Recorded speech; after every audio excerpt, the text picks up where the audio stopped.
He wasn't their first choice. He wasn't even a choice at all, but he was the only choice that mattered. What if I told you that the greatest king in the history of Athel, the kingdom carved from stone and sky, wasn't born in a gilded palace but in a forgotten field, under the silent watch of the stars? That when the great prophet Elias, the voice of the unseen, arrived on a mission to anoint the next ruler, the boy's own father didn't even think to call him from the pastures. This is the story of a boy who was an afterthought to his family, but the forethought of God. A boy who would trade his shepherd's crook for a scepter, his lyre for the heart of a nation. His story doesn't begin with the fanfare of royal trumpets or a destiny whispered by seers. It begins in the quiet places where the world wasn't looking. It starts on the windswept outskirts of Oakhaven, a small town nestled in the shadow of the Iron Fang Mountains. Here in the vast, lonely fields where the wind sang its ancient, mournful song, a young man named David kept watch over his father's flock. He was the youngest of 8 sons, the final note in a booming chord of powerful men. When the elders of Oakhaven gathered to speak of Athel's future, they spoke of warriors with hands calloused by sword hilts, of strategists with minds as sharp as forged steel. They spoke of David's brothers. His name was never uttered. It was a whisper lost in the wind. He wasn't the oldest, Vorlag, whose shadow was long and whose presence commanded respect even from the stones. He wasn't the strongest like his other brothers, men built for the shield wall and the clamor of battle. He was the one they sent into the wilderness when real matters were being discussed by real men. But out there, in the solitude under the immense open sky, someone was watching. God had been watching him all along. It was on a day like any other, with the sun painting the highlands in hues of gold and amber, that the prophet Elias arrived. A tremor of unease rippled through Oakhaven. Elias did not travel for trivialities. His feet trod paths dictated by divine command, and his arrival often preceded judgment or revelation. The townspeople gathered in hushed clusters, their eyes wide with a mixture of fear and awe. Was it a warning? A famine? A declaration of war from the savage Groll tribes to the east? But Caleb, David's father, had no inkling that this momentous visit would pivot the axis of his family's destiny forever. Elias, his face a roadmap of sun and sorrow, his eyes the color of a storm-darkened sea, stood before Caleb's home. His voice, though quiet, carried the weight of thunder. "Caleb, son of Jorah, I come with a word from the Almighty. Consecrate your sons and bring them before me. For today, a king will be chosen from your house." Caleb's heart hammered against his ribs. A king? From his house? His mind raced. It had to be Vorlag, of course. Tall, proud, a warrior born, he commanded his sons to prepare themselves. One by one, they would stand before the prophet. First came Vorlag, his chin high, his shoulders broad enough to carry the hopes of a kingdom. He was the very image of royalty, a man forged in the crucible of Athel's harsh expectations. Even Elias, a man who had walked with God for 80 years, felt a flicker of certainty. Surely, he thought, his spirit leaning into the magnificent sight, this is the Lord's anointed. But a voice, not of this world, silent yet deafening, stopped him cold. It was a voice that resonated not in his ears, but in the very marrow of his bones. "Do not look upon his appearance or the height of his stature, for I have rejected him. Man looks at the outward form, the polished armor, and the proud jaw. But the Lord looks at the heart." Elias's breath caught. He looked again at Vorlag, and this time he saw past the warrior's physique. He saw a heart brimming with pride, a vessel of ambition that left no room for God. He shook his head slowly. The Lord has not chosen this one. One by one, Caleb's sons passed before the prophet. 7 sons, 7 towers of strength and expectation, and one by one, a divine rejection. The air in the room grew thick with confusion and the bitter tang of disappointment. Caleb's face, once flush with pride, was now a mask of bewildered shame. Had the prophet erred? Had God made a mistake? "Are these all your sons?" Elias asked, his gaze piercing the veil of Caleb's composure. Caleb hesitated. The silence stretched, heavy and awkward. "There is still the youngest," he admitted, his voice barely a whisper, as if speaking of a family secret. "But he is in the fields, tending the sheep." The unspoken words hung in the air. "He is of no consequence. He is a boy of songs and solitude, not of thrones and armies." David hadn't even been invited. Think of that. His own father had not deemed him worthy enough to stand in the presence of the prophet. No one saw his potential. No one considered him an option. But God did. Elias's voice cut through the tension, firm and unyielding. "Send for him and bring him here at once, for we will not sit down to eat until he arrives." The wait was agonizing. His brothers shifted on their feet, their expressions a mixture of scorn and impatience. Caleb wrung his hands, the honor of the day curdling into humiliation, and then he appeared. David entered the house, a stark silhouette against the bright doorway. He was not a warrior. He was a portrait of the wilderness. Dust clung to his tunic, and he smelled of the earth, of wild thyme and of the flock. His hands were calloused from his staff and the strings of his lyre, his face ruddy from the sun and wind. He was just a boy, with no title, no armor, no reputation.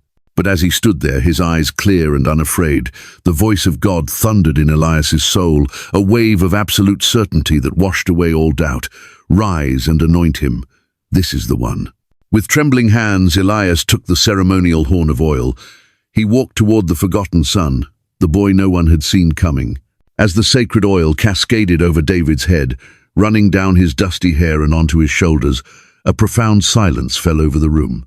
It was the silence of a destiny being sealed. The shock on the faces of his father and brothers was a testament to the chasm between God's sight and man's. David, the shepherd, the outcast, the future king. In that moment, a weight settled upon him, not of a crown, but of a calling. He was not the strongest. He was not trained in the arts of war. But he possessed something his brothers could never comprehend, a heart that beat in rhythm with the heart of God. Long before Elias had come, in the vast, lonely cathedral of the fields, David had been learning what it meant to lead. When a mountain lion had stalked his flock, he did not run. He fought. When a great bear had descended from the crags to steal a lamb, he had risked his life to drive it away. No one was there to applaud. No one was keeping score. But he was already a king in training, forged not in the manner of men, but in the way God required. He who is faithful in the unseen is the one entrusted with the seen. You would think the story would pivot here, that the boy, anointed and set apart, would be whisked away to the royal court, draped in fine linen and tutored in the complex dance of statecraft. You would expect a new life to begin, a life of preparation in the public eye. But God's ways are not our ways. His training ground is often the wilderness, not the palace. After the sacred oil had consecrated him, after the last echoes of the prophet's blessing had faded from the room, God did not send David straight to the throne. He sent him back to the fields. Think about the profound weight of that. The young man who had just felt the very presence of the Almighty single him out, who had seen the shock and envy in his brother's eyes, was sent back to tend sheep. No royal robes, no golden crown, not even a seat at his father's table, just the same rugged staff in his hand, the same lonely hidden life he had known before. The wind still whispered the same secrets through the tall grass, and the stars still spun their silent, glittering tapestry above him. To the world, and even to his family, nothing had changed. He was still just the boy who smelled of the flock. This is the point where most of us would give up. This is where doubt plants its bitter seeds. What do you do when God calls you to a destiny of greatness, only to send you back to the mundane, the ordinary, the same place of obscurity you long to escape? David could have crumbled. He could have grown resentful, his heart souring with impatience. He could have looked at his oil-stained hands and questioned if the whole experience had been a dream, a cruel trick of the sun-drenched afternoon. He could have walked away from the flock, from his family, from the promise itself. But instead, David did what he had always done. He remained faithful. He returned to the solitude not with a sense of demotion, but with a new, quiet fire in his soul. The fields were no longer just a pasture. They were his sanctuary, his training ground, his cathedral. The silence was no longer empty. It was filled with a deeper communion. Without realizing it, every moment was now shaping him for the crown that awaited him in the unseen future. His days were a rhythm of duty and devotion. He led his flock with a gentle but firm hand, guiding them to fresh springs and green pastures, his eyes ever watchful on the horizon for predators. But these were no longer just animals he was protecting. They were his people in miniature. He was learning the shepherd's heart, a heart that leads, protects, and sacrifices. His battles with wild animals were no longer just about survival. They were training him for giants. The long, lonely nights spent under a blanket of stars, surrounded by the vast, untamed wilderness, were no longer just about endurance. They were teaching him to lead with a courage that didn't rely on the applause of men. It was during this time that his music deepened. The simple wooden lyre he carried became an extension of his soul. He would sit on a rocky outcrop, the wind carrying his melodies across the valleys, and he would pour out his heart to God. He wrote songs of praise that echoed the majesty of the mountains, songs of sorrow that mirrored the loneliness of the plains, songs of trust that were as steadfast as the northern star. These were the Psalms, born not in a quiet study, but in the raw, vibrant, and often dangerous world of a shepherd. He talked to God when no one was around. He built his trust in the silence, brick by brick, song by song. One evening, as twilight bled purple and orange across the sky, a chilling sound ripped through the quiet air, the guttural snarl of a highland wolf, larger and more cunning than any he had faced before. Panic seized the flock, the sheep bleating and scattering like white stones thrown across the grass. David's brothers would have cut their losses, sacrificed one or two to save the rest. But David saw a single, terrified ewe cornered against a cliff face by the snarling beast. He didn't hesitate. With a shout that was more of a prayer, he ran towards the danger, his sling already in hand. He wasn't just defending property, he was defending a life entrusted to his care.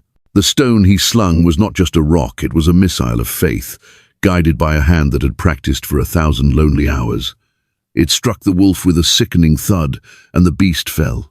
In these moments, with no one watching, with no one to applaud his bravery, God was molding him.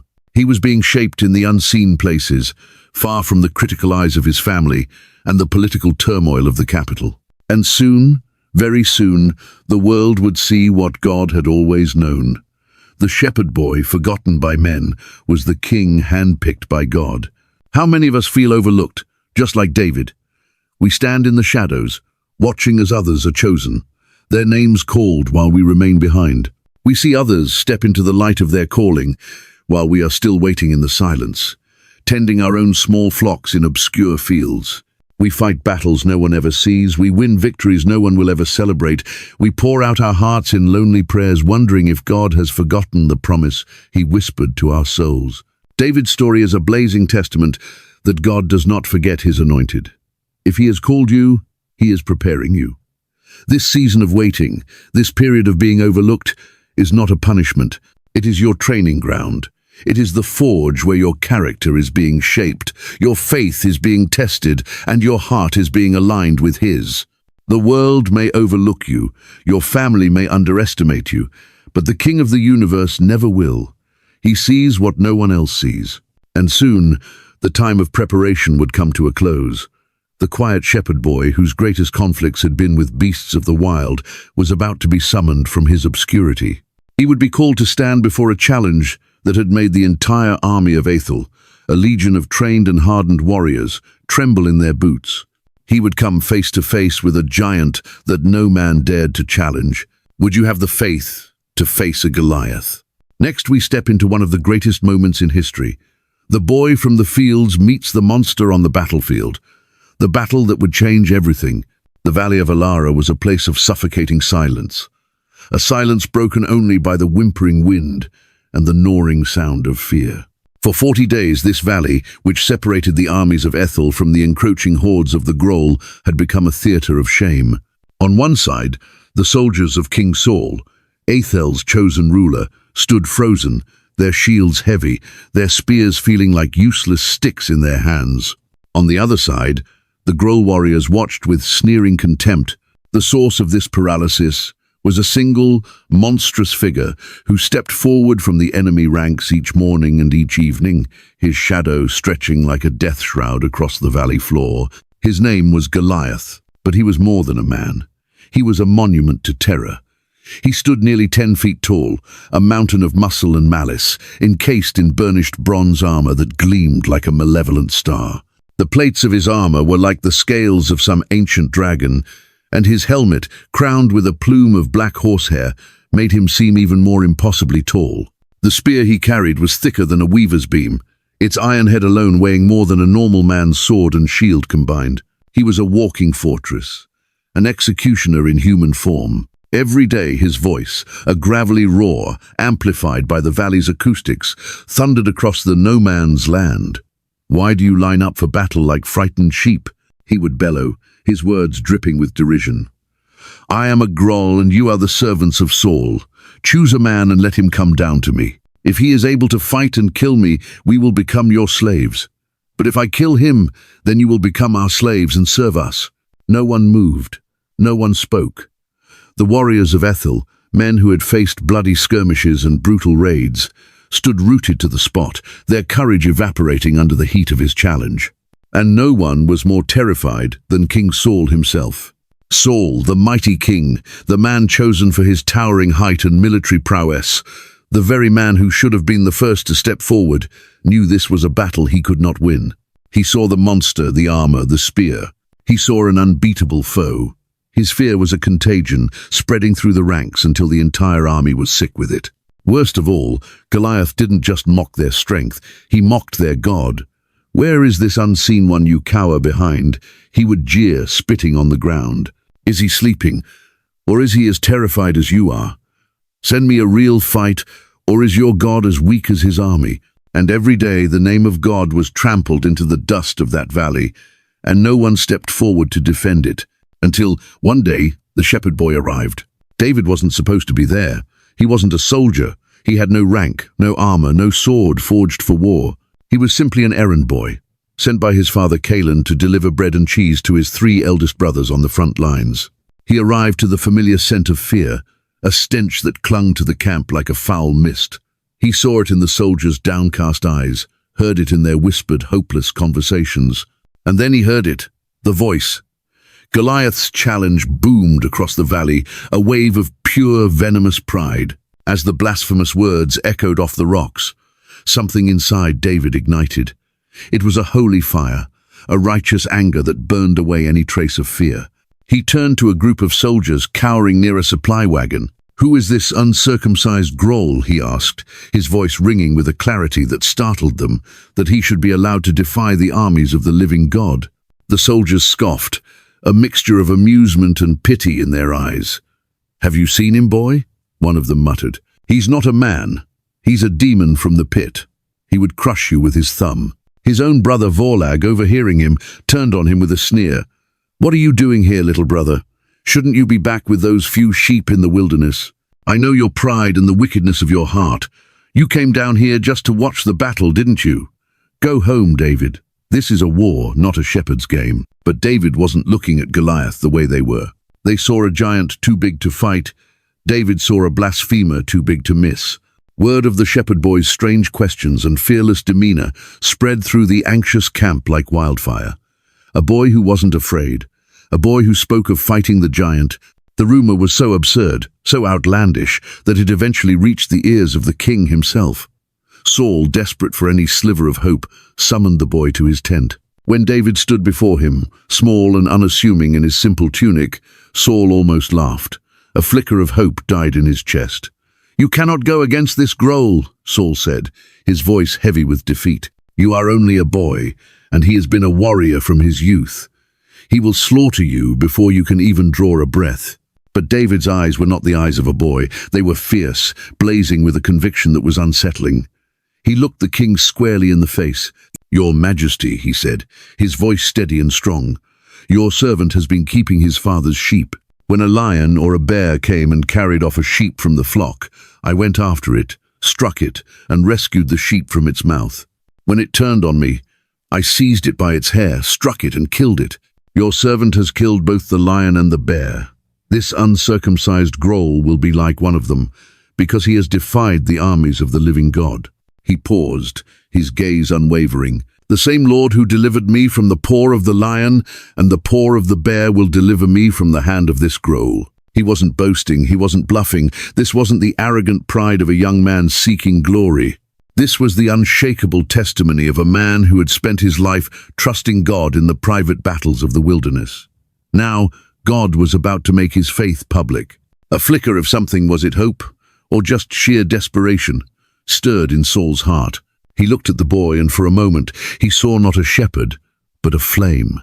"Go," Saul said, "and may the Lord be with you." Saul, in a gesture of royal favor, tried to outfit David in his own armor. The heavy bronze cuirass sagged on David's small frame. The helmet slipped down over his eyes. The massive sword was too heavy to even lift properly. David took a few clumsy steps and shook his head, a small smile touching his lips. He took it all off. "I cannot go in these," he said simply, "because I am not used to them." He didn't need a king's protection. He only needed God's. And so David walked out onto the battlefield, down into the valley of Elara, dressed not as a soldier but as what he was, a shepherd. He carried no armor, no shield, no sword. In his hand was his familiar wooden staff, and in his other, a simple leather sling. He stopped by the brook that trickled through the valley, the same brook where the soldiers of Ethel had quenched their fearful thirst. He knelt and carefully selected 5 smooth stones worn by the water into perfect, aerodynamic projectiles. He placed them in the shepherd's pouch at his side, 5 stones for one giant, and a universe of unshakable faith. As he walked toward the center of the valley, a lone, small figure against the vast, intimidating backdrop, Goliath let out a booming, contemptuous laugh. The sound rolled like thunder. "Am I a dog?" he roared, his voice filled with incredulous fury, "that you come at me with sticks?" He began to curse David by his pagan gods, promising to feed his flesh to the birds of the air and the beasts of the field. David did not flinch. He did not falter. He stood his ground, a boy against a monster, and then he spoke. His voice, clear and true, cut through the giant's curses. "You come against me with a sword and a spear and a javelin," he called out. "But I come against you in the name of the Lord Almighty, the God of the armies of Ethel, whom you have defied. This day the Lord will deliver you into my hands, and I will strike you down and cut off your head, and the whole world will know that there is a God in Ethel." The battlefield fell silent. The armies on both hills held their breath. This was it. Then Goliath charged. The ground shook with his massive footsteps. His spear was raised, a bronze tip aimed straight at David's heart. The end seemed inevitable, a gruesome, foregone conclusion. And David ran, not away, not hesitating. He ran toward the charging giant. With a single fluid motion, a motion born of 1,000 days of practice in the lonely field, she reached into his pouch, pulled out a stone, and fitted it into his sling. He began to whirl it, faster and faster, a blur of leather and motion. He was a dance of faith in the face of death. Whiz! He let it fly. The stone sliced through the air, a tiny messenger of divine judgment. Crack! It struck Goliath squarely in the forehead, the only place unprotected by his massive helmet. The stone sank deep into his skull. The giant staggered. His eyes, moments before burning with rage, went vacant with shock. The mighty warrior, the undefeatable champion, the monster who had held an entire nation hostage with fear, swayed for a moment like a great tree in a storm. And then he fell, face first, dead. The sound of his armor crashing into the dirt echoed like the fall of a kingdom. One stone, one moment, one boy's faith. And everything changed. For a heartbeat, the world held its breath. The Groll army, which moments before had been a sea of jeering confidence, froze in collective stunned disbelief. Their champion, their demigod, their symbol of invincibility, lay motionless in the dust, brought down by a boy with a shepherd's sling. The impossible had just happened before their very eyes. Then, on the opposite hill, a single shout of pure, unadulterated joy erupted from the ranks of Ethel. It was quickly followed by another, and another, until a deafening roar of victory washed over the valley. Their fear, a poison that had paralyzed them for 40 days, was instantly transmuted into a fire of courage. With a thunderous cry, the army of Ethel surged forward, a tidal wave of steel and fury, chasing the now terrified and broken Grolls all the way back to their own lands. One battle had shattered an empire's grip. One boy's courage had rewritten the future of a nation. And in that moment, David was no longer just a shepherd. He was a hero, a giant slayer, the living embodiment of God's power. But this victory was not just a historical event. It's a blueprint for every battle we face. Because we all have giants. They may not be 10-foot warriors clad in bronze, but they are just as real, just as intimidating. The giant of fear, which paralyzes our dreams. The giant of doubt, which whispers that we are not good enough. The giant of addiction, which holds us in its relentless grip. the giant of failure which haunts our past and threatens our future.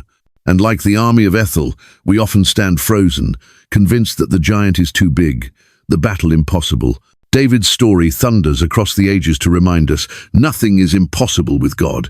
He didn't win because he was stronger or more skilled in the arts of war. He won because he saw the battle through the lens of faith. And the same God who guided his stone can guide yours. What Goliath are you facing today? Because if God was faithful then, he is faithful now. This victory, however, was not just David's triumph. It was only the beginning of a new and far more treacherous journey. He had conquered the enemy on the battlefield, but a more insidious foe was about to rise against him, not from a rival army, but from the very throne of his own kingdom. The hunted shepherd was about to become the king's most wanted fugitive. When the victorious army returned, the celebration was unlike anything Ethel had ever seen. The roar of the crowd was deafening. Women danced in the streets, their tambourines shaking in a joyous rhythm. Children ran alongside the soldiers, their small hands reaching out to touch the hero of the day. And they sang. They sang a song that would echo through the kingdom and plant a seed of poison in the king's heart. Saul has slain his thousands, they chanted, their voices filled with adoration. But David his tens of thousands. What had begun as a song of victory was about to become a death sentence. King Saul, returning from battle, had expected to be the center of the praise. He was the king. The victory was, by extension, his. But as he listened, the people's eyes were not on him. They were fixed on the young warrior, the boy with no royal blood, but with a heart that God had clearly chosen. Saul's cheerful smile, the mask he wore for his people, faded into a tight-lipped scowl. His celebration curdled into suspicion. His pride, a fragile and insecure thing, turned to a black and venomous poison that began to seep into his soul. And in that moment, listening to the joyful chants, the king of Ethel made a decision that would define the rest of his tormented life. David must die. Days before, David had been an unknown shepherd. Now he was the most famous man in Ethel. Saul, bound by public opinion and the sheer magnitude of David's deed, had no choice but to honor him. He brought David into his palace, rewarding him with status, riches, and a position as a commander in the army. It was a move designed to look magnanimous, but Saul was already watching him, his eyes narrowed with a dangerous jealousy. And David excelled. Every mission he was given, he completed. Every small skirmish he fought, he won. Everywhere he went, the favor of God was so evident upon him, it was like a tangible aura. The people saw it, and they adored him. His soldiers respected him. And with every victory David secured, with every song the people sang in his name, Saul felt himself growing smaller.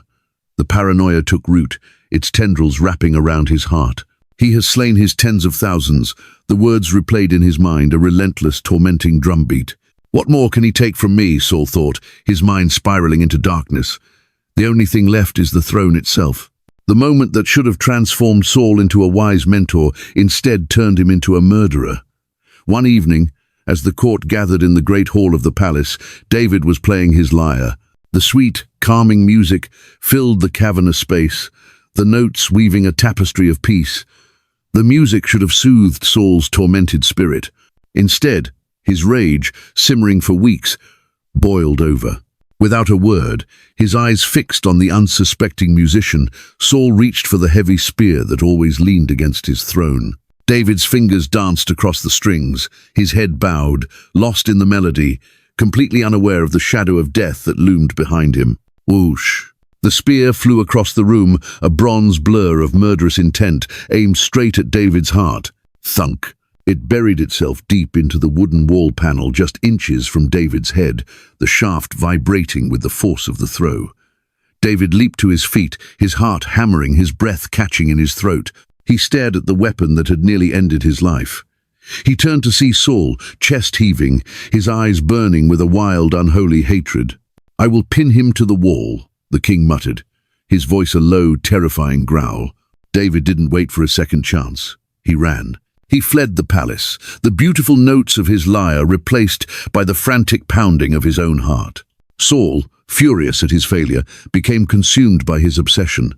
If he couldn't kill David himself in a fit of rage, he would let the Grolls do it for him. He began sending David on the most dangerous suicidal missions, missions from which no commander was expected to return. Let the hand of the Grolls be upon him, not mine. Saul schemed in the darkness of his own mind. But David kept coming back, victorious, unscathed, and praised even more by the people, his reputation as a divinely protected warrior growing with each impossible success. Desperate, Saul devised another, more cunning plan. He offered David his own daughter, Merab, in marriage. It seemed like the highest honor, a way to bind the young hero to the royal family. But it was a trap. "You shall fight the Lord's battles," Saul told him, feigning benevolence. The unspoken price of the marriage was more war, more danger, more opportunities for David to be killed. But when the time for the marriage came, Saul, in a final act of humiliation, gave Merab to another man. Yet Saul had another daughter, Michal, and she loved David. Saul saw another opportunity. "I will give her to him," he thought, "that she may be a snare to him." The bride price, he demanded, was not gold or silver. It was a grotesque, bloody task, the foreskins of 100 Groll warriors, an impossible, barbaric mission designed to get David killed. But David, fueled by courage and a desire to prove his worth, did not kill 100. He and his men killed 200. He returned to the king, not just with the bride price, but with double what was asked. Saul had no choice. David was now his son-in-law. But instead of bringing the king peace, it drove him further into the depths of his madness. David wasn't just a popular soldier now. He was family. He was in the palace, in the heart of the kingdom. And Saul knew with a terrifying certainty that haunted his every waking moment that David wasn't just a threat. He was his replacement. The hunt had just begun. In the serpent's nest of King Saul's court, where jealousy coiled in the shadows and paranoia dripped like venom from the throne, there was one person who did not see David as a rival. By all logic, he should have been David's greatest enemy. His name was Jonathan. He was Saul's eldest son, the heir apparent to the kingdom of Athel. David was the rising star, the people's hero, the man whose destiny was a direct threat to Jonathan's own birthright. Yet, where the world saw a threat, Jonathan saw a brother. He looked at David and saw not an obstacle but a kindred spirit, a man whose heart was forged in the same fire of faith as his own. The scripture says that the soul of Jonathan was knit to the soul of David, and he loved him as he loved his own soul. It was a bond deeper than blood, a divine friendship that would defy a king's rage and alter the course of history. Jonathan saw God's hand on David's life, and instead of resenting it, he honored it. He sealed their bond with a covenant. In a profound act of humility and foresight, Jonathan stripped himself of his own royal articles. He gave David his robe, the symbol of his princely status. He gave him his armor, his sword, his bow, the very tools of his inheritance. It was a stunning, symbolic gesture. Jonathan, the prince in line for the throne, was willingly laying down his claim at the feet of the shepherd boy. He was acknowledging that the kingdom belonged not to the man born into power, but to the man chosen by God. This love would soon be tested. Saul's madness, no longer a private torment, became a public decree. He gathered his son Jonathan and his most trusted officials. His command was simple and chilling: find David and kill him. But Jonathan's loyalty was to his covenant, not to his father's insane jealousy. He risked everything to find David, meeting him in secret in the fields outside the city. His face was etched with urgency and sorrow. "Run, David," he warned, his voice a desperate whisper. "My father is seeking to kill you. He will never stop hunting you. Stay hidden, and I will find out his true intentions." Jonathan, torn between his love for his father and his love for his friend, devised a plan. He would speak to Saul, to reason with him. "He has not sinned against you," Jonathan pleaded with his father. "His deeds have been of great benefit to you. He took his life in his hands when he killed the Groll, and the Lord brought about a great victory for all Athel. You saw it and were glad. Why then would you sin against innocent blood by killing David for no reason?" For a fleeting moment, Jonathan's words seemed to penetrate the fog of Saul's rage. The king swore an oath. "As surely as the Lord lives, David will not be put to death." But it was a promise built on the shifting sands of his unstable mind. When David returned victorious from yet another battle, the old poison flooded Saul's heart once more. The spear was thrown again, and David fled again, this time for good. He went to his wife, Michal, Saul's daughter. Her love, unlike her father's, was genuine. As Saul's soldiers surrounded their house, waiting for morning to capture and kill him. Michal acted swiftly. She let David down through a window under the cover of darkness. To buy him time, she took a household idol, placed it in the bed, covered it with clothes, and put a net of goat's hair at its head. When Saul's men burst in, she told them, "He is ill." But the deception was quickly discovered, and Michal's act of love only fueled her father's fury. And so David, once a hero, once a commander, once the king's own son-in-law, became a fugitive. For years, David lived the life of an outlaw, a ghost flitting through the wilderness. He hid in the dark, damp caves of Adullam, his lyre his only companion in the echoing silence. He traveled from one fortified city to another, never staying long, always one step ahead of Saul's relentless pursuit. The once great warrior, the giant slayer, was now sleeping on the cold ground, eating whatever scraps of food he could find, his name whispered not with honor, but as a warning. There were nights, shrouded in a darkness so complete it felt like the end of the world, when he questioned everything. He would look up at the unblinking stars and cry out to the God who had anointed him, "God, you chose me, you set me apart. But now I am hunted like a wild animal. My life is a ruin. Where are you in this darkness?" Yet even in the deepest, most desolate places, God never left him. He was being stripped of everything he had relied on. His position, his reputation, his family, his home. All he had left was God. And in that stripping, he was being forged into the king he was destined to become. Slowly others began to find him.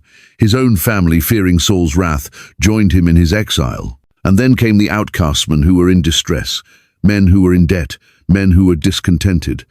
They were the broken, the marginalized, the forgotten men of Ethel. Criminals, rebels, and runaways, a ragtag band of 400 desperate souls. And they made David their leader. He had no palace, no crown, no official army. But in that cave, surrounded by the outcasts of society, David's true kingdom began to form. And then came the test, the ultimate test of his heart. One night, Saul, obsessed and relentless, was hunting David in the wilderness of En-Gedi with 3,000 of his elite soldiers, 3,000 men to hunt one. Exhausted from the chase, the king entered a deep cave at the side of the road to relieve himself, unaware that deep within the shadowy recesses of that very cave, David and his men were hiding. This was it, the moment. David's men, their eyes gleaming in the dark, whispered with feverish excitement, "This is the day the Lord spoke of when he said to you, 'I will give your enemy into your hands for you to deal with as you wish.' God has delivered him to you. Kill him now. End this. Take the throne that is rightfully yours." The air was thick with the promise of vengeance. Justice was just a few feet away. David crept forward, his dagger clutched in his hand, its sharp edge a sliver of moonlight in the gloom. Saul was helpless, unarmed, exposed. With one swift strike, David could end years of running and suffering. He could take his revenge, fulfill the prophecy, and be king by morning. His men held their breath, waiting for the killing blow. He raised the dagger, but instead of plunging it into Saul's back, he did something that defied all logic, all expectation. He reached out and silently, deftly, cut off a corner of Saul's royal robe. When Saul left the cave, stepping back into the sunlight, a voice called out from behind him, "My lord, the king?" Saul froze and turned. There, at the mouth of the cave, stood David, holding up the piece of blue cloth. "See, my father, see this piece of your robe in my hand. I cut off the corner of your robe, but did not kill you. See that there is nothing in my hand to indicate that I am guilty of wrongdoing or rebellion. I have not wronged you, but you are hunting me to take my life." Saul stared, his mouth agape. The truth of David's words hit him with the force of a physical blow. He broke down, his shoulders shaking, and he wept. "You are more righteous than I am, David," he cried out, his voice choked with emotion. "You have treated me well, but I have treated you badly." But Saul's repentance was fleeting as a morning mist. His jealousy was a sickness too deep to be healed by a single moment of clarity. The hunt continued, and David remained a king without a kingdom, a leader of outcasts, a man waiting on a promise in the heart of the wilderness. He had passed the test. He had refused to seize power by his own hand. He proved he would not become another Saul. And as Saul spiraled deeper into his madness, consumed by the shadow he was chasing, the real enemy, the Grolls, were gathering on the horizon, their armies growing stronger. The king who had spent years hunting David was now the one being hunted. and a final bloody battle was about to begin. The battlefield on the slopes of Mount Gilboa was a canvas of carnage, drenched in blood and the chilling symphony of war. Arrows filled the sky like a swarm of angry locusts, their sharp points cutting through the air with terrifying precision. The army of Athel, once proud and disciplined, was in full chaotic retreat. Their shield wall had been shattered, their swords were broken, their spirits crushed under the relentless advance of the Grol war chariots. And on the blood-soaked slopes, King Saul stood, his face a pale mask of horror. His magnificent armor was dented and smeared with filth, but the deepest wounds were not on his body, they were in his soul. The once mighty ruler of Athel was about to fall, and he knew it. For years Saul had clung to his throne, his mind a labyrinth of paranoia. He had spent his strength and his kingdom's resources chasing shadows, chasing David, chasing a future he could not control. But while he was obsessed with the enemy within, the true enemy without had not been idle. The Grols, emboldened by Ethel's internal strife, had grown stronger, more organized, their thirst for vengeance honed to a razor's edge. Now, as Saul stood against them on the slopes of Gilboa, he realized a devastating, soul-crushing truth. God was no longer with him. In the days leading up to the battle, he had desperately sought guidance. He had called for the prophets, but they had no word for him. He had turned to the priests, but their rituals brought no answers. God was silent. The heavens were brass above him. In a final, desperate act that sealed his tragic fate, Saul had disguised himself and sought counsel from a witch at Endor, a forbidden practice that was an abomination to the Lord. He had sought answers from the darkness because the light had turned its face from him. And now, as the Grol chariots thundered across the battlefield, their wheels grinding over the bodies of his fallen soldiers, he knew this was the end. His reign, which had begun with such promise, was ending in blood and despair. The battle raged with unstoppable fury. Spears pierced flesh, swords clashed against shields, and the screams of the dying were a constant harrowing chorus. One by one, Saul's sons, the future of his dynasty, were struck down. First Abinadab, then Malchishua, and finally Jonathan. Jonathan, the noble prince, the one who had risked everything to protect David. Jonathan, the mighty warrior who had once defeated an entire Grol garrison with nothing but his faith and a single sword. Jonathan, the friend whose love for David had been more wonderful than the love of women. Now he lay motionless in the dirt, his lifeblood soaking into the very ground he had fought to defend. Saul saw him fall and staggered backward, a guttural cry of pure agony tearing from his throat. His kingdom was lost, his lineage was destroyed, his sons were gone, his world had crumbled to ash around him. And then came the arrow. It struck him with a sickening thud, piercing through a joint in his armor and biting deep into his flesh. The pain was a white-hot fire, shooting through his body. Saul fell to his knees, his vision blurring, his breath coming in ragged gasps. He tried to rise, but his strength was leaving him, pouring out of him like the blood from his wound. The Grol archers were closing in, their faces grim masks of triumph. They would not kill him quickly. If they caught him alive, they would torture him. They would mock him. They would humiliate him, parading him through their cities as a broken, defeated king. The thought was more unbearable than death itself. With trembling hands, he turned to his young armor-bearer, a boy he had known since childhood. "Draw your sword," he whispered, his voice weak and raspy, "and run me through before these uncircumcised men come and abuse me." But the young soldier, his face streaked with tears and terror, refused. He could not raise his weapon against the Lord's anointed, the king of Ethel. He could not commit such a sacrilegious act. Saul had no choice. The shouts of the approaching Grols were getting louder. With the last dregs of his strength, he took his own massive sword, placed the hilt on the rocky ground, and aimed the point at his heart. With a final shuddering breath, he fell forward onto the blade. And just like that, the first king of Athel was no more. Far away from the carnage of Gilboa, in the dusty Grol city of Ziklag, where he had been living in exile, David sat, unaware that the throne he had been promised for so long was now empty. He had spent years running, waiting, trusting in a promise that seemed ever more distant. Then came the messenger, a young man, his clothes torn, his face a mask of urgency and grief. He fell at David's feet. "The army of Athel has fled from the battle," the man gasped, "and many have fallen. And Saul and his son Jonathan are dead." David's heart stopped. Saul, his relentless pursuer, his bitter enemy, and Jonathan, his soul friend, his brother, both gone. For a moment, there was only a profound, stunned silence. The messenger, perhaps expecting a cry of triumph, watched as David's face crumpled. There was no relief, there was no victory. There was only a grief so deep it seemed to crack his very soul. This was not how he had imagined it. He had spent years being hunted like an animal, but now that his hunter was dead, he felt no joy, only a crushing sorrow. He stood up, and with a cry of anguish he tore his garments. He fasted, and he wept, and then he composed one of the most heartbreaking, beautiful laments in history, a song not of victory but of loss. Your glory, O Ethel, lies slain on your high places. How the mighty have fallen. Saul and Jonathan in life, they were loved and gracious, and in death they were not parted. I grieve for you, Jonathan, my brother. You were very dear to me. Your love for me was wonderful, more wonderful than that of women. How the mighty have fallen. The weapons of war have perished. It was a funeral song, not a victory cry. Because David did not rejoice in the death of his enemy, he mourned the fall of a king and the loss of a friend. Saul was dead, but David's journey to the throne was not yet over.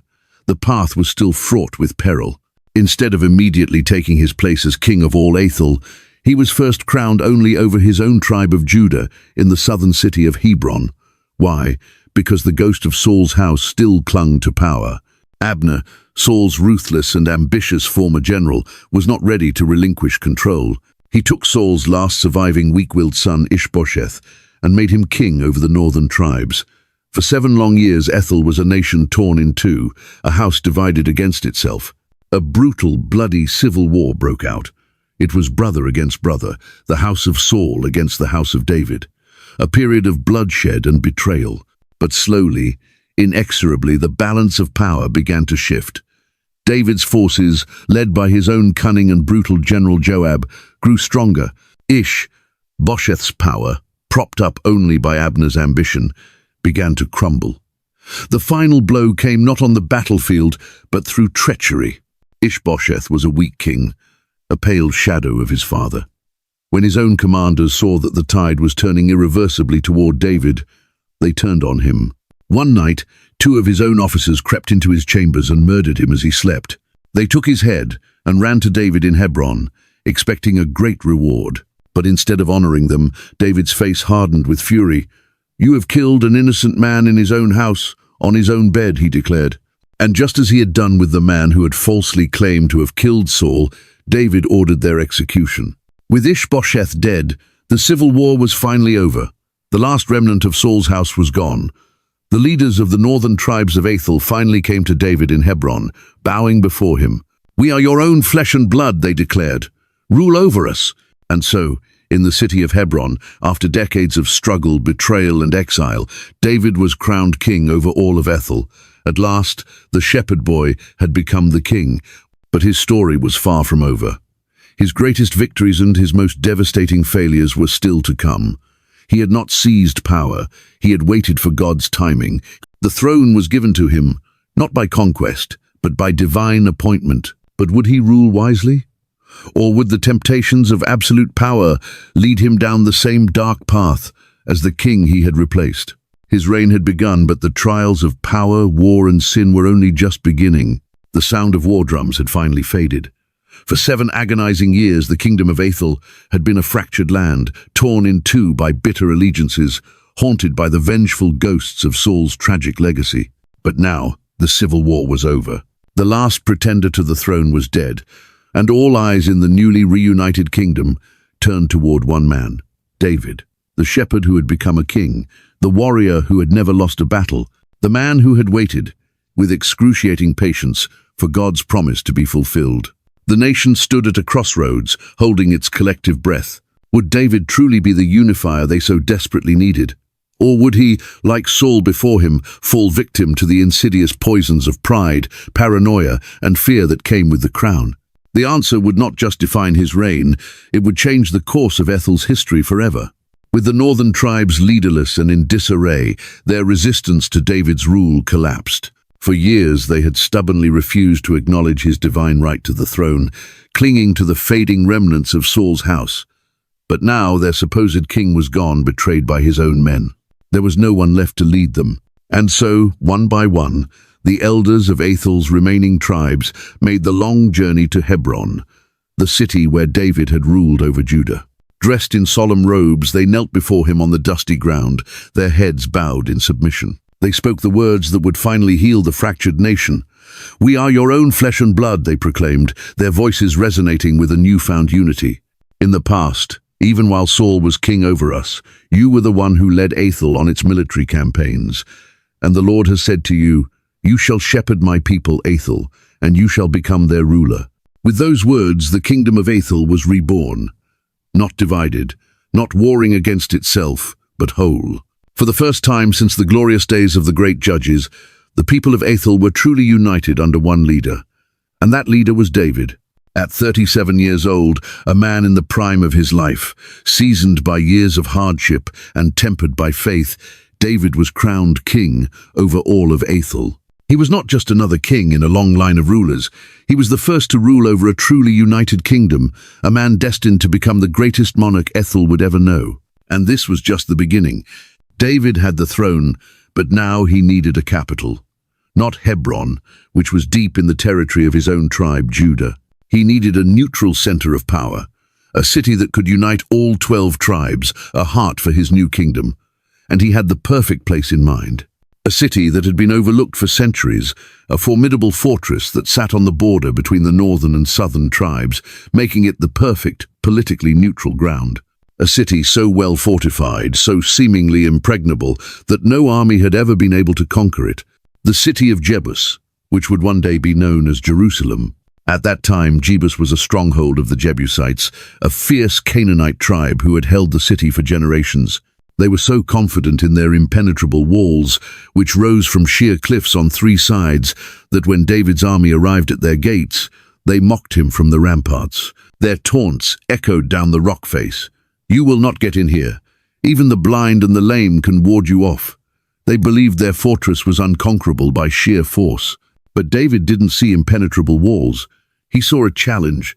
He was a master strategist, a man who had spent years in the wilderness learning to see what others missed. And he had found a weakness. His scouts, led by his fierce and loyal general Joab, had discovered a hidden water shaft, a tunnel that led from a spring outside the walls up into the heart of the city. It was a perilous, near-vertical climb, a route no attacker had ever dared to attempt. While the Jebusites laughed from above, Joab and a small elite team of warriors infiltrated the city through the water tunnel, climbing in darkness, their hands and feet searching for holes in the slippery rock. They emerged inside the city walls, surprising the guards and throwing open the main gates from within. In a single sweeping and brilliant victory, the supposedly unconquerable city of Jebus fell. David took the fortress, renamed it the City of David, and declared it the new capital of Ethel. This was not just a brilliant political move, it was a profound spiritual one. Jerusalem was not only to be a military and administrative stronghold, it was destined to become the dwelling place of God himself among his people. But before that could happen, something sacred, something that had been lost for a generation, had to return. For years, the Ark of the Covenant, the very symbol of God's presence and power, had been in exile. It had been captured by the Grolls in a disastrous battle, and though it had been returned, it had been left in the house of a man named Abinadab, gathering dust in obscurity for decades. Saul, in his spiritual apathy, had never bothered to bring it to the center of the nation's life. David knew that if Ethel was to be truly united, they needed more than just a human king and a capital city. They needed God's presence restored to the heart of the nation. And so, with great fanfare, David ordered the Ark of the Covenant to be brought to Jerusalem.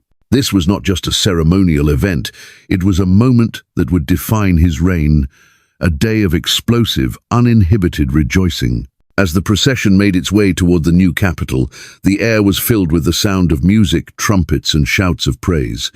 The people sang, the nation rejoiced, and David, their king, danced before the Lord with all his might. He threw off his royal robes, stripping down to a simple linen ephod, and he danced like a man unburdened, like a man who had been pursued, hunted, and exiled, and now stood as king of a united people, bringing the very throne of God home. But not everyone was impressed. As he leaped and spun before the ark, lost in a display of pure, unself-conscious worship, his wife Michal, the daughter of Saul, watched from a palace window. Her face was a mask of cold contempt. To her, raised in the stiff and formal court of her father, David looked foolish, undignified. A king behaving like a commoner, embarrassing himself in front of his subjects. When he returned to the palace, his face still flushed with joy, she met him with a sarcastic sneer. "How the king of Ethel has distinguished himself today," she mocked, disrobing in the sight of the slave girls of his servants as any vulgar fellow would.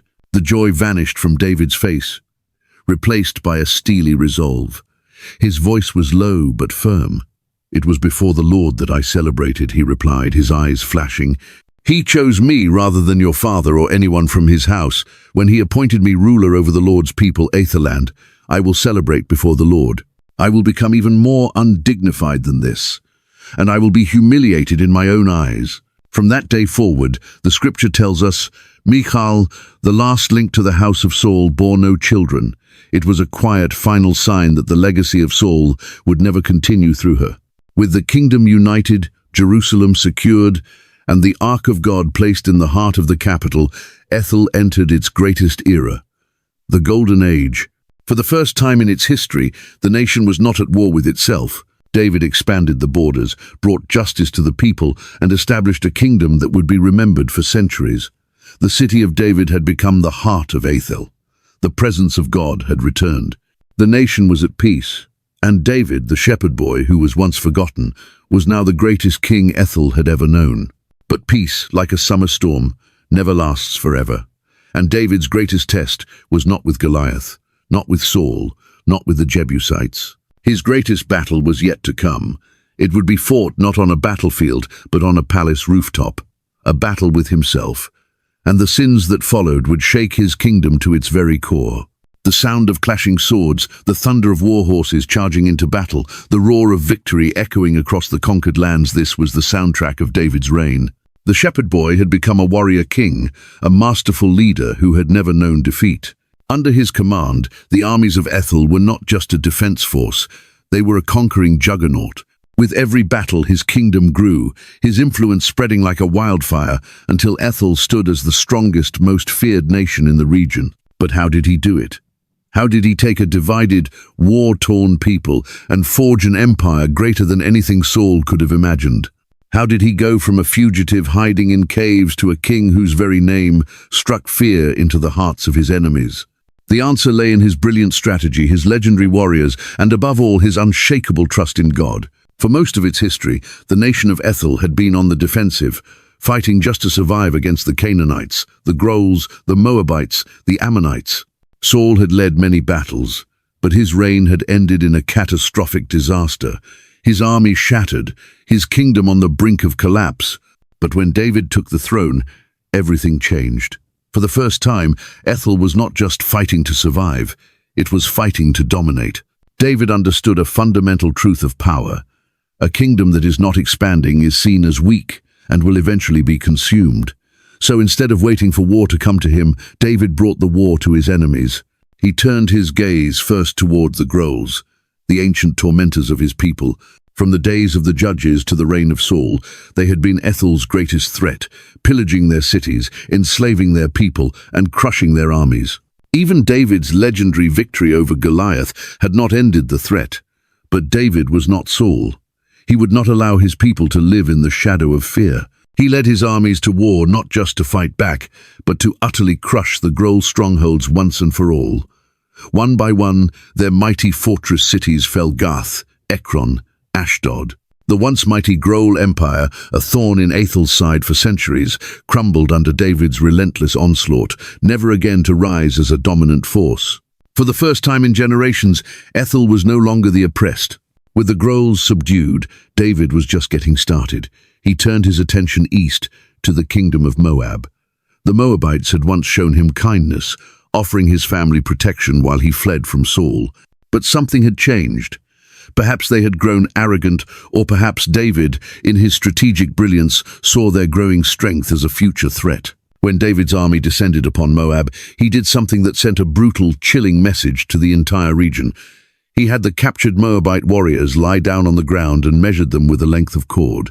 2/3 of the warriors were executed. Only 1/3 was spared to become servants of Ethel. It was a terrifying display of ruthless power, a warning to every other nation. Defy David, and your kingdom will fall. He looked north to the Arameans of Damascus, a powerful confederation, and defeated them, forcing them to pay a heavy tribute. He looked south to the Edomites, longtime enemies of Ethel, and placed their lands under his control. Everywhere David went, he won. And with every victory, Ethel's influence grew. No longer was it just a small kingdom in the hills, it was now a superpower, a nation feared and respected across the ancient world. But how did he win every battle? The answer lay not just in his own prowess, but in the men who fought beside him. David had surrounded himself with a group of elite, legendary fighters known as David's mighty men. These were not ordinary soldiers, they were titans of war, each a hero whose deeds were the stuff of legend. There was Bathsheba, who was said to have killed 800 men in a single battle with his spear. There was Eleazar, who fought so long and so hard against the Grolls that his hand froze to the hilt of his sword, and he alone turned the tide of the battle while the rest of the army fled. And Shammah, who stood his ground alone in a field of lentils against an entire Groll garrison when everyone else ran. And then there was Benaiah, a man whose feats were almost mythical. He killed a lion in a pit on a snowy day, and he defeated a 7-foot-tall Egyptian warrior, armed only with a club against the Egyptian's massive spear. These men and others like them were David's elite force, the tip of his spear, the warriors who made Ethel's army seem invincible. But it wasn't just about military strength or legendary warriors. David's victories were not just his own. Over and over, the scriptures tell us one simple, profound thing. And the Lord gave David victory wherever he went. He was a brilliant strategist, a charismatic leader, and he had the fiercest warriors at his command. But his true power, the secret ingredient to his unbroken success, was his absolute reliance on God. Before every major campaign, he prayed. Before every conquest, he sought God's guidance. And because he walked in obedience, God delivered his enemies into his hands. He was never defeated in battle because his strength did not come from himself, it came from the Lord. At the height of his reign, David had achieved everything a king could dream of. Ethel's borders stretched farther than ever before. The kingdom was secure, its enemies defeated. The land was prosperous, and the people were at peace. David had done what no king before him had ever accomplished. He had taken a scattered, divided nation and built an empire. But victory always has a price. David had spent years at war, years focused on external enemies. He had conquered everything before him, but his greatest enemy was not on a distant battlefield. His greatest battle was yet to come, and it would not be fought with a sword and shield, but with his own heart. The sword had never failed him. He had crushed armies, conquered cities, and stood undefeated against the might of entire nations. But now, for the first time, David faced an enemy he could not fight with steel. An enemy that did not come from outside his kingdom, but from deep within himself. And this battle he would lose. This is the moment everything changed. This is the story of how Ethel's greatest king fell. And it all started with a single idle look. Spring had come, the season when the earth reawakened, the season of war. This was the time when kings traditionally led their armies into battle, to expand their borders and secure their lands. But this year, for the first time, David did not go. He was no longer the hungry warrior fighting for survival. He was the established king, comfortable and secure. He sent Joab, his loyal and ruthless general, to lead the troops. He sent his mighty men to fight, but he, the king, stayed behind in the comfort and luxury of his palace in Jerusalem. For the first time in his reign, David chose comfort over duty. And in that single decision, the cracks in his character began to form, because idleness is the devil's playground. And one lazy, warm evening, unable to sleep, he went for a walk on the flat rooftop of his palace. Below him, the city of Jerusalem was bathed in the soft glow of twilight, and it was there, as he gazed out over the homes of his subjects, that he saw something that would unravel his life. She was bathing on a neighboring rooftop. The moonlight reflected off her wet skin, and the water trickled down her back as she washed away the dust of the day. She was breathtakingly beautiful, an image of serene elegance. And David, the man who had faced down lions and giants, could not look away. He had hundreds of wives and concubines. He had riches, power, and a kingdom at his feet. But in that moment, none of it mattered. A dark, possessive desire, an impulse he had not felt in years, seized him. He had to have her. He summoned a servant. "Who is that woman?" he asked, his voice a low command.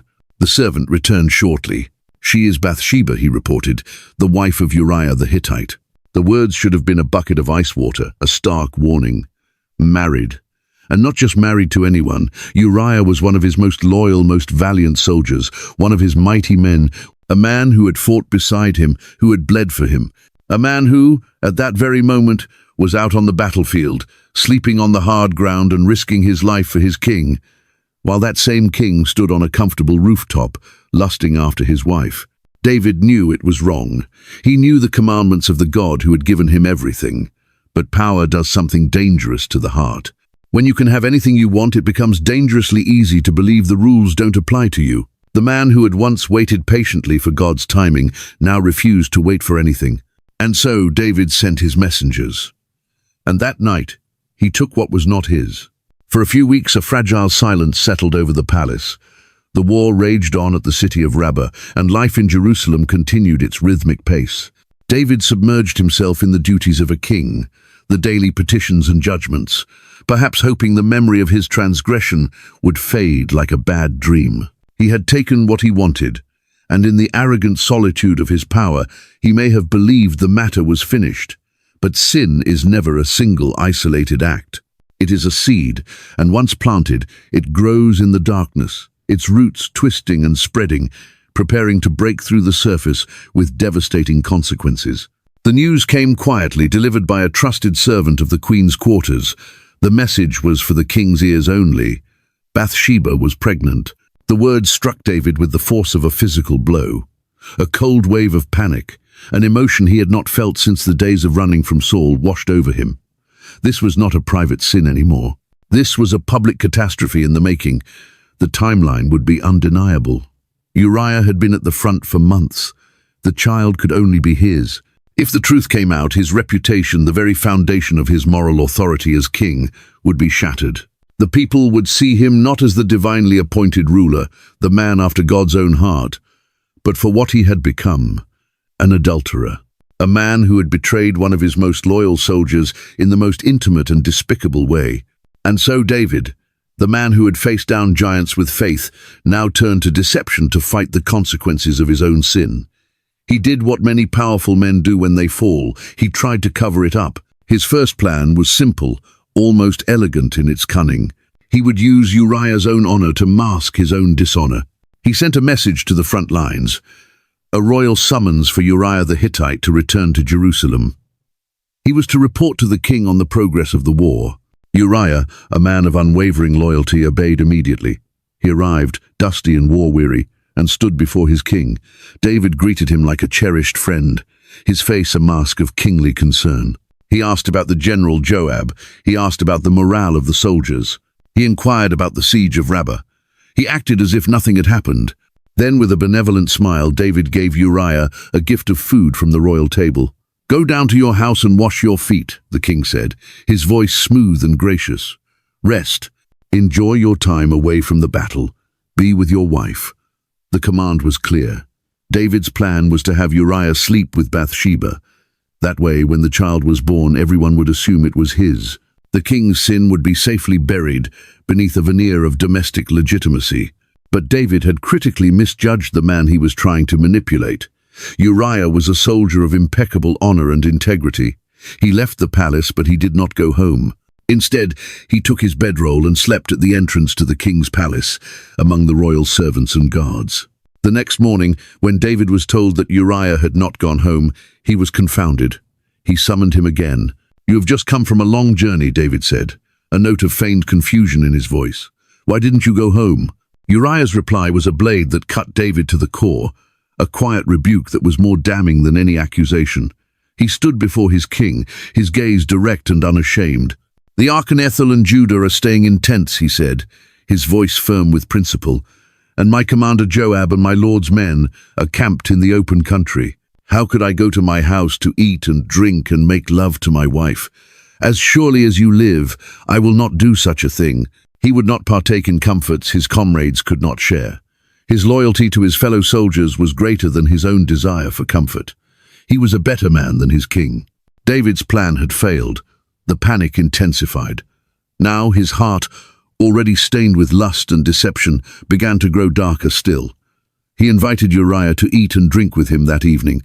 He deliberately got him drunk, hoping that in his intoxicated state, Uriah's resolve would crumble and he would stumble home to his wife's bed.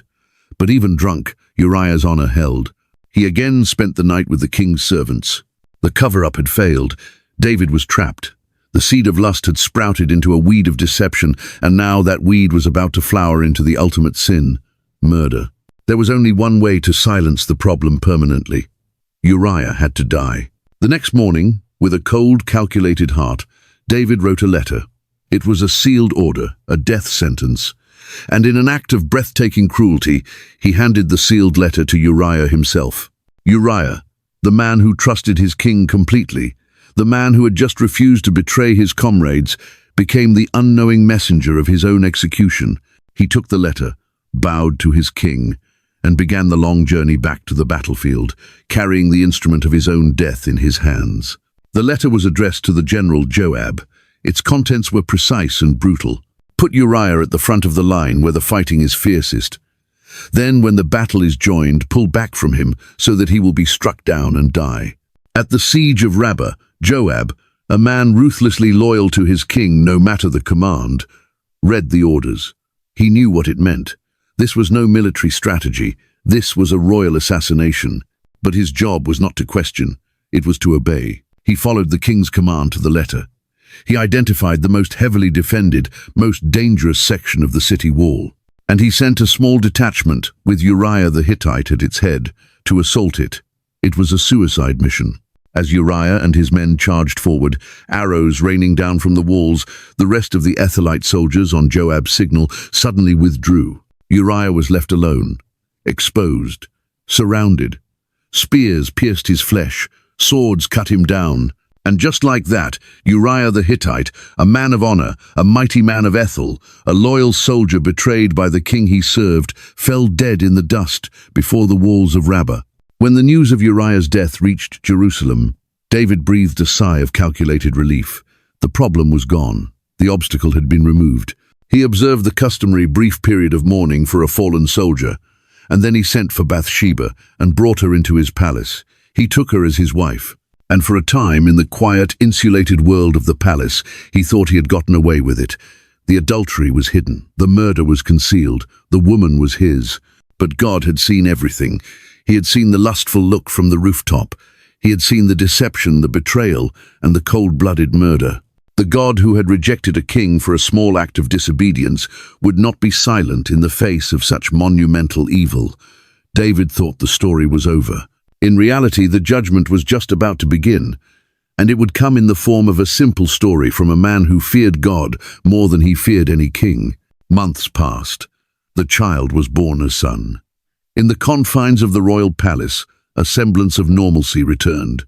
David, the master of his own universe, may have even convinced himself that the past was buried, that the blood of Uriah had been washed away by time and ceremony. He held his new son, the product of his sin, and perhaps felt the satisfaction of a crisis averted. But the silence from the heavens was not one of approval. It was the quiet before a storm. The God who had seen everything would not be mocked. He would not be managed, and he would not be silent forever. One day, the prophet Nathan, a man whose quiet authority was rooted not in political power but in divine communion, requested an audience with the king. Nathan was no stranger to the court, a trusted advisor whose wisdom David had often sought. He entered the throne room, his face impassive, his gaze clear and direct. David greeted him warmly, unsuspecting. Nathan bowed. "My lord the king," he began, his voice calm and even, "I have come to you for judgment on a matter that has occurred in your kingdom." David leaned forward on his throne, intrigued. "Speak, Nathan. I will hear it." Nathan began to tell a story. "There were two men in a certain town," he said, his voice painting a vivid picture. "One was exceedingly rich, and the other was exceedingly poor. The rich man owned vast flocks of sheep and great herds of cattle, more than he could ever count. The poor man had nothing except for one little ewe lamb he had bought. He raised it himself. It grew up with him and his children. It shared his meager food, drank from his own cup, and even slept in his arms. It was not like a pet. It was like a daughter to him. David listened intently, his kingly sense of justice already stirring. Nathan continued, his voice dropping slightly. Now, a traveler came to visit the rich man. But the rich man was unwilling to take one of his own sheep or cattle to prepare a meal for the guest. Instead, he went and took the poor man's lamb, the only one he had, the one he loved like a child, and he slaughtered it and prepared it for his visitor. As the story ended, a fire ignited in David's chest. His face darkened with rage. He slammed his fist on the arm of his throne, the sound echoing in the hall. "As surely as the Lord lives," he roared, his voice trembling with indignation, "the man who did this must die. He must pay for that lamb 4 times over, because he did such a thing and had no pity." He had pronounced judgment, swift and absolute, upon the heartless man in the story. In the ringing silence that followed David's outburst, Nathan took a step forward. He lifted his head, and his eyes, now filled with a holy fire, locked with the king's. The calm storyteller was gone, replaced by the thundering prophet of God. He pointed a trembling finger directly at David, and he spoke 4 words that shattered the king's world. "You are that man." David froze. The blood drained from his face. The air left his lungs. In that one gut-wrenching instant, the intricate web of denial and self-justification he had woven for nearly a year was utterly incinerated. The story was not a story, it was a mirror, and in it he saw his sin laid bare in all its horrifying ugliness.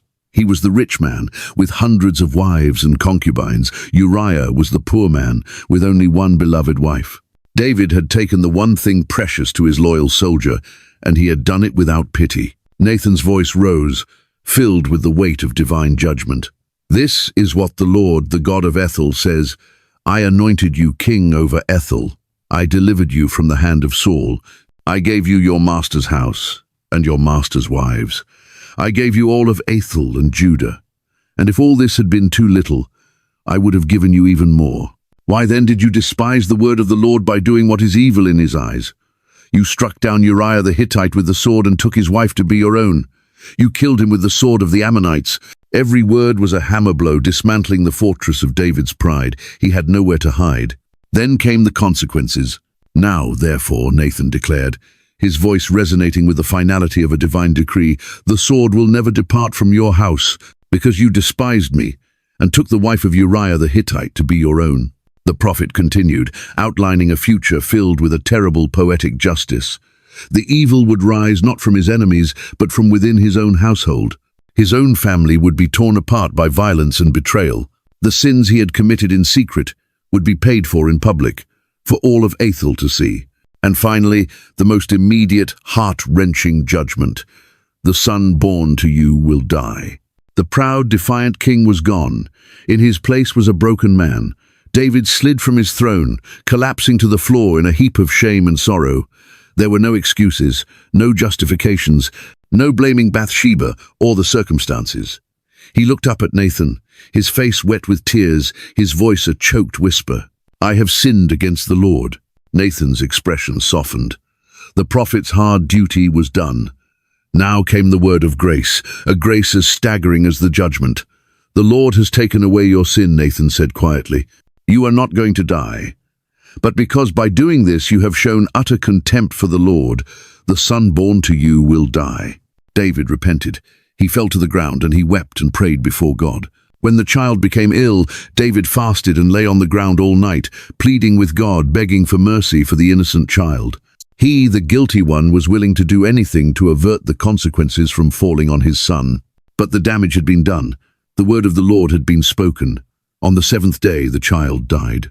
And with that tiny, final breath, David saw the full, crushing weight of his choices. Sin always has consequences. No matter how powerful you are, no matter how much you try to cover it up, God sees everything. And a holy God must deal with sin. David's life, and the life of his family, was now forever changed. The sword had been unsheathed in his own house, and it would not be put away for a generation. His family would be torn apart. His kingdom would suffer. The golden age was over, tarnished by the failure of its king.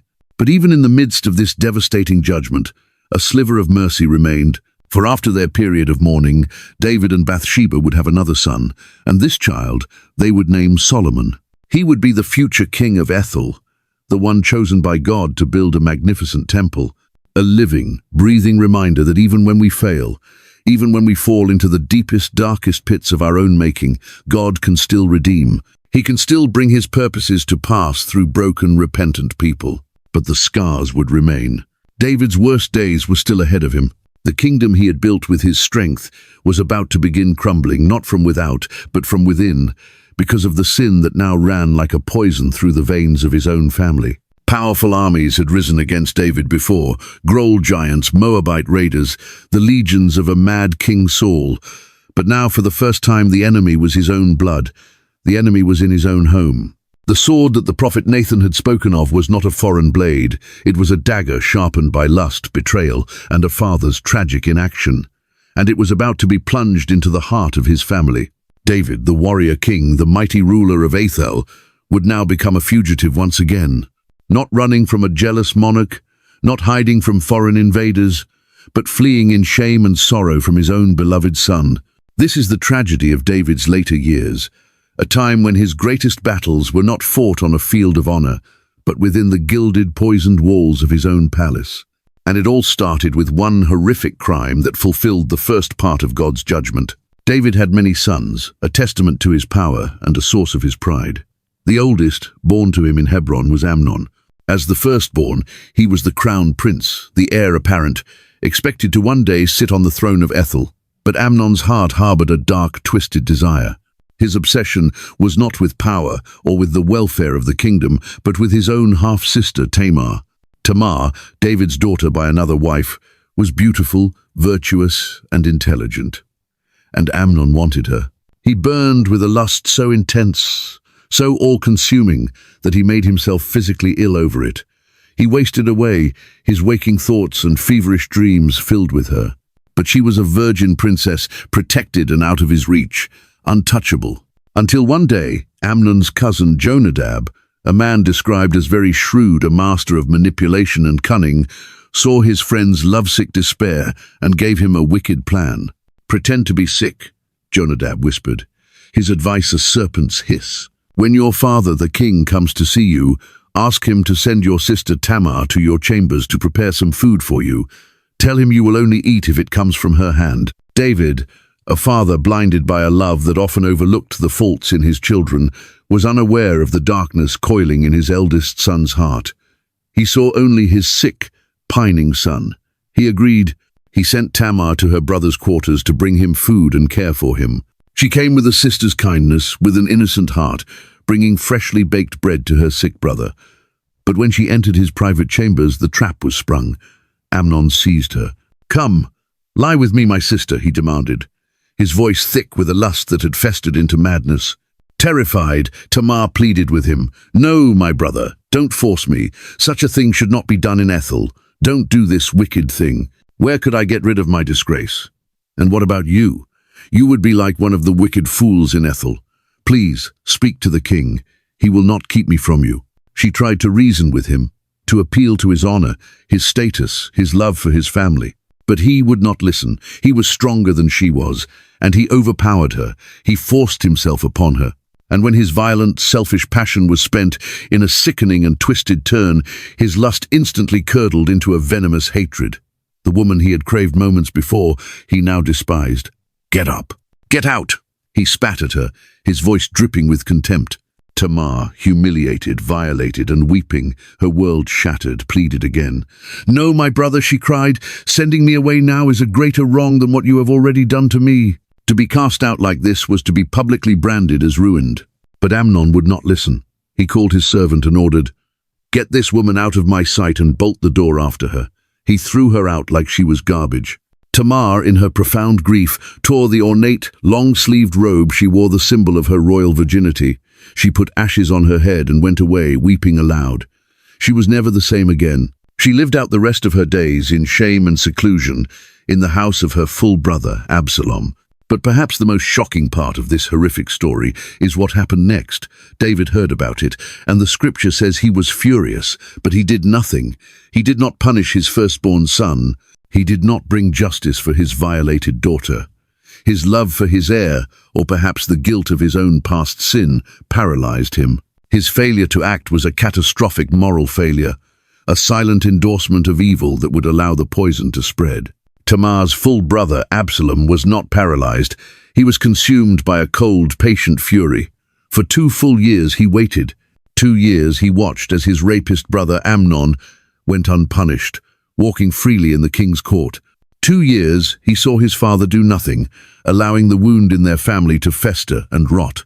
Absalom, unlike his father in this moment, would not let this monstrous injustice go unanswered, and so he spun his own web.